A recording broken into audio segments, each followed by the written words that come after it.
tell you right now that my story doesn't have any dramatic climax or any cathartic resolution. Don't bother reading if that's what you're looking for.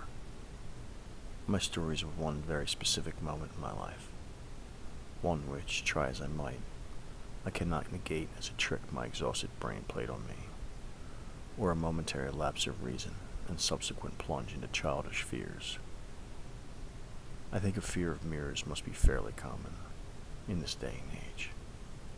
I remember when I was young, I saw one of those compilation TV horror shows, the ones where there'd be a different short, scary story between commercial breaks. In retrospect, it wasn't the scariest thing in the world, and if I saw it again today, I'd probably invite friends over and we would quash our collective fears by mocking the bad acting or ridiculous storyline. All I remember of it is that in the story, a man was being constantly tormented by a disfigured, murderous psychopath, but he only saw him when he looked in a mirror. The whole story was a typical song and dance of the man catching his stalker in the mirror behind him, turning to face him and finding nothing there. Maybe the reason I remember it so well is because it was so shortly after I heard my mom die. I say heard because I never saw her body. I was watching TV, a different show, when I heard what sounded like porcelain breaking, followed by a loud thud, coming from the kitchen 2 rooms away. The sudden noise was oddly unsurprising, but I remember craning my head to see my mom's legs sprawled on the tiled floor. I couldn't see any more of her. The door frame was in the way. Luckily, I suppose, my father ran in first, calling her name somewhat frantically. As I stood up but did not advance out of what I imagined was fear, I remember him telling me to stay where I was. The doctors told us a virus had gotten into her heart. I remember my father protesting that he hadn't even heard of that before. Neither had I, but the concept of death was fairly new to me, and I remember being filled with an overwhelming sense of existential fear, as if I or anyone I knew could suddenly crumble into a pile of lifeless dust at any moment. I don't think I was a very fearful child, though. Not more so than most. And even my uneasiness around mirrors didn't exactly trump my other fears of spiders, or being in cramped spaces. I guess it makes sense that mirrors are a source of fear for people. One of the defining signs of self-awareness is whether or not an animal recognizes itself in a mirror. Maybe we still retain some primal belief that what we're seeing really isn't us, but some sinister shadow self. Not to mention all the scenes in horror movies that use them. A character bends down to splash water in their face, and when they lift their head back up, their face is distorted in some gruesome way. I had just gotten home from a party in a nearby frat house. I lived in an old Victorian house that 4 of my friends from school and I rented.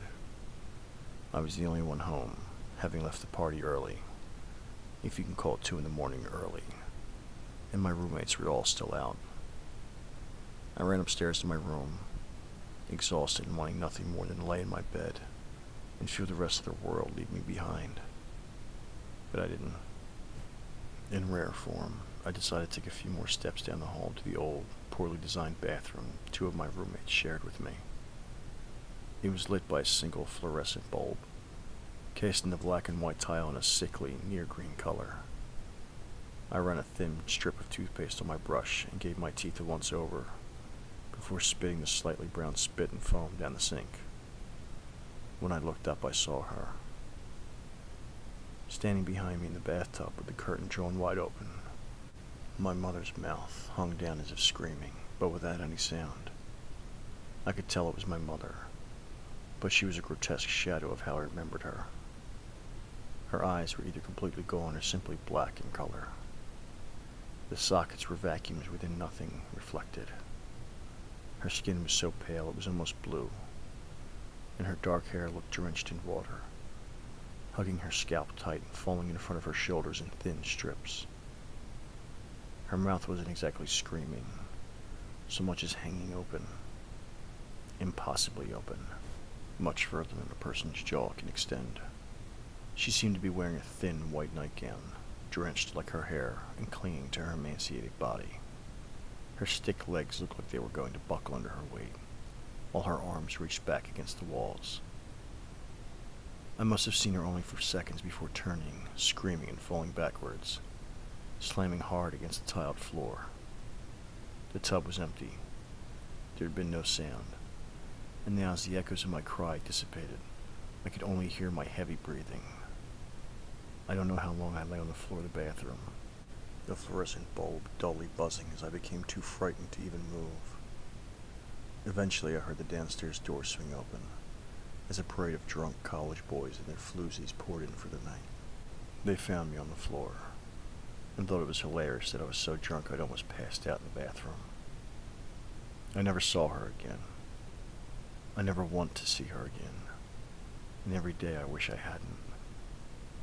There are myths of people being scared to death, or being haunted by dreams of a single event for their whole lives. I've had dreams too, but they aren't what haunts me to this very day. When someone you love dies, you tend to forget everything bad about them, and eventually your fond memories of them just form into a fondness you share with everyone else that knew them. But that's not how I feel about my mother. I was too young to have endless loving stories about her. Instead, all I can remember is her face that night in the mirror. My story doesn't end with me taking my own life or anything dramatic like that. I have thought about it, though. I tried putting a length of rope across my neck one day and squeezing, just to see what it would feel like. But I would never go through with it. It isn't so much that I want to live. What bothers me the most is that I don't know for sure what happens when we die. Nobody knows. But what I saw that night in the mirror makes me think that I do.